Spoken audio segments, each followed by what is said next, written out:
జగత్తులో ప్రతి వ్యక్తికి ఏదో ఒక విధమైన బలహీనత తప్పక ఉంటుంది.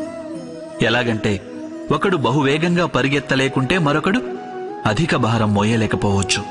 ఒకడు చికిత్స లేని రోగంతో బాధపడుతుంటే ఇంకొకడు పఠించిన పాఠాలను జ్ఞాపకం ఉంచుకోలేకపోవచ్చు. ఇలాంటి ఉదాహరణలు అనేకానేకం ఉన్నాయి.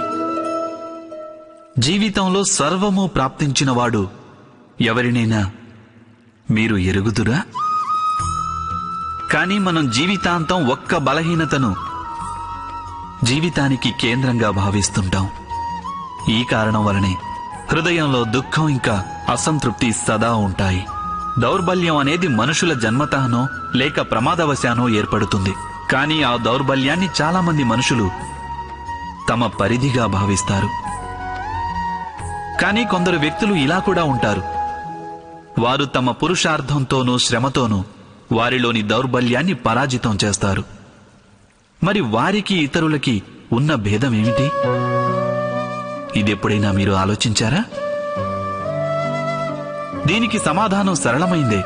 ఏ వ్యక్తి అయితే దౌర్బల్యం వల్ల పరాజితుడు కాడో, ఎవరైతే పురుషార్థం నెరవేర్చాలనే సాహసం గుండెల్లో నింపుకుంటారో వారు దౌర్బల్యాన్ని అధిగమించి వెళ్తారు. అంటే దౌర్బల్యం అనేది ఆ ఈశ్వరదత్తమే. కాని పరిధులు ఏర్పరుచుకునేది మనుషుల మనసే. మీరే ఆలోచించండి.